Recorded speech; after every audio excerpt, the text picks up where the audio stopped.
Alrighty, welcome back everyone. We just talked about how this new revenue sharing world is going to be kind of handled across the board. Ohio State has a very interesting structure they're looking at, and I think some other schools might definitely follow that structure. So we'll break that down as it kind of develops, but let's get into Brent Venables and let's talk about his extension with Oklahoma and his raise because he got a good bit of money. Let's be totally honest. He's coming off obviously a great year, 10-3 from a year ago. Beat Texas, has tons of talent on the roster. The energy around that program is really, really high going into this year, even with some questions going into the SEC. Definitely some worries around OU Nation, but I think when you have a guy like that, you got to feel pretty confident because he is always confident, it feels like. But a very, very talented guy. But let's get into the details of the contract before we get into kind of the reaction of it and my thoughts on it. So, first, the details are pretty straightforward. Excuse me, sorry about that. There we are.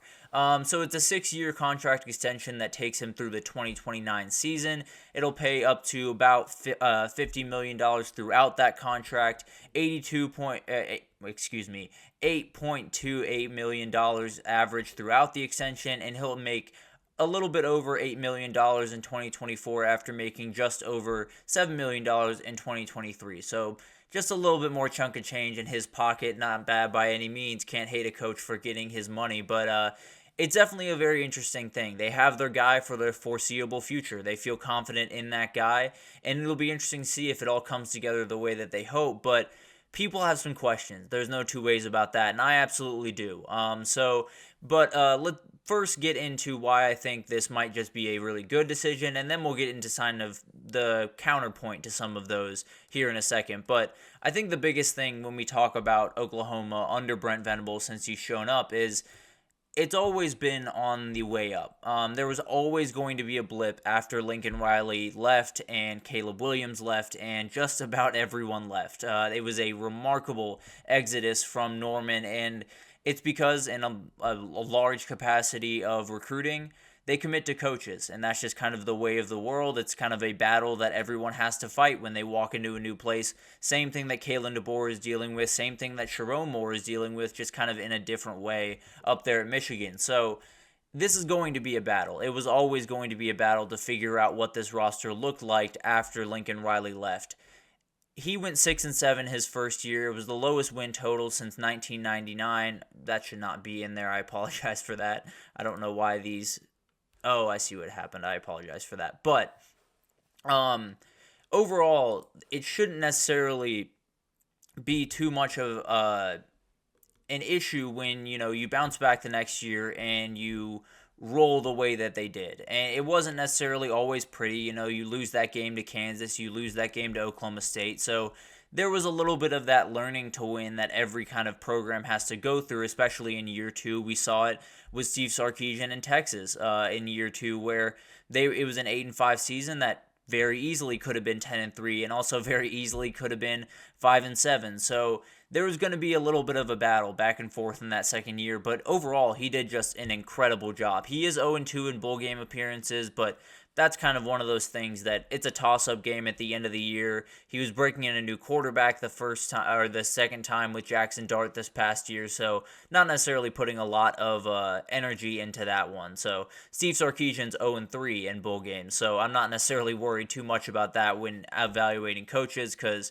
I think Steve Sarkisian and Brent Venables are two of the top coaches in the country, so not necessarily overly worried about that. I just think the talent level has been getting better, especially on the defensive side of the ball. The turnaround from year one to year two was really quite remarkable. It was about a touchdown difference in points given up per game from 2022 to 23, and they went from, I believe, 9th in the conference, if I'm not mistaken.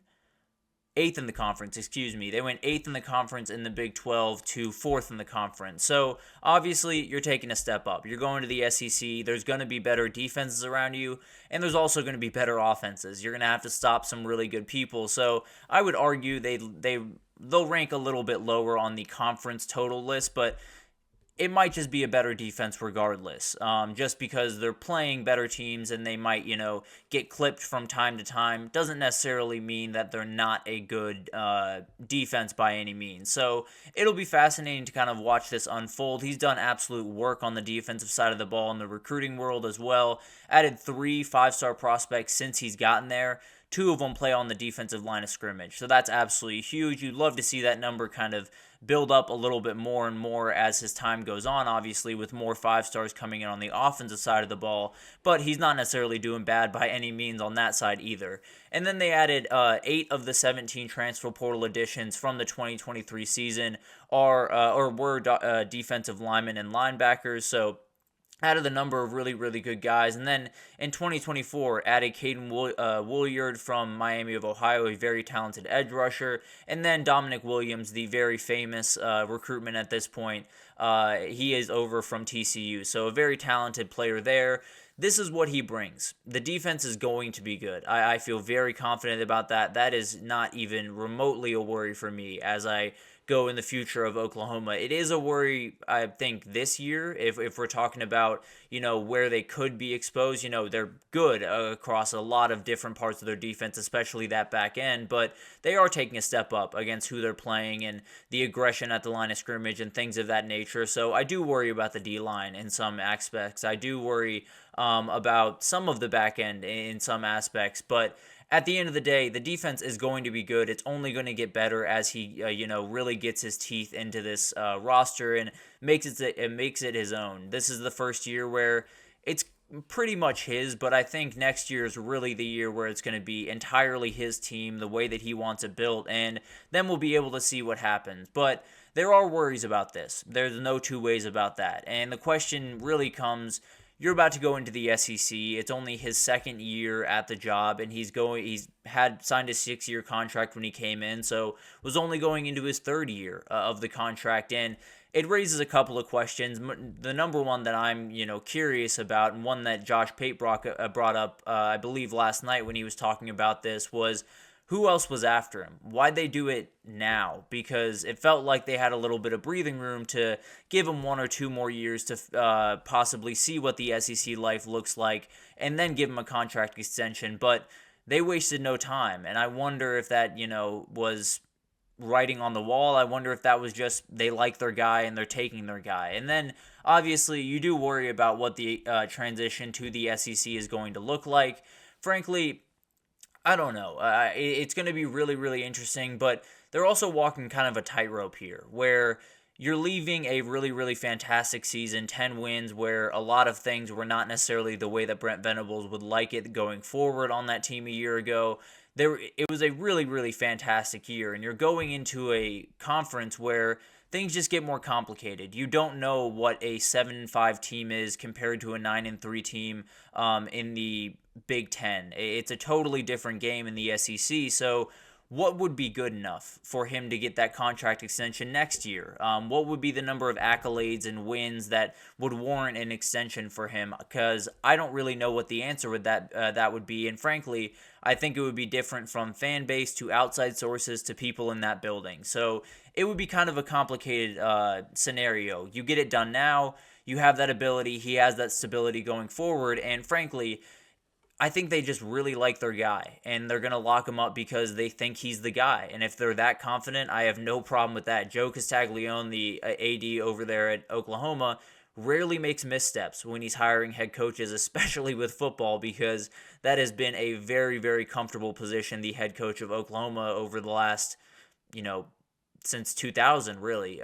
So it's just been incredible what they've been able to do at that position. So when they make a decision, I'm a little bit more inclined to believe in them and trust them. But also, it's really hard to find your guy. I mean, ask Texas or Florida or A&M over the last decade.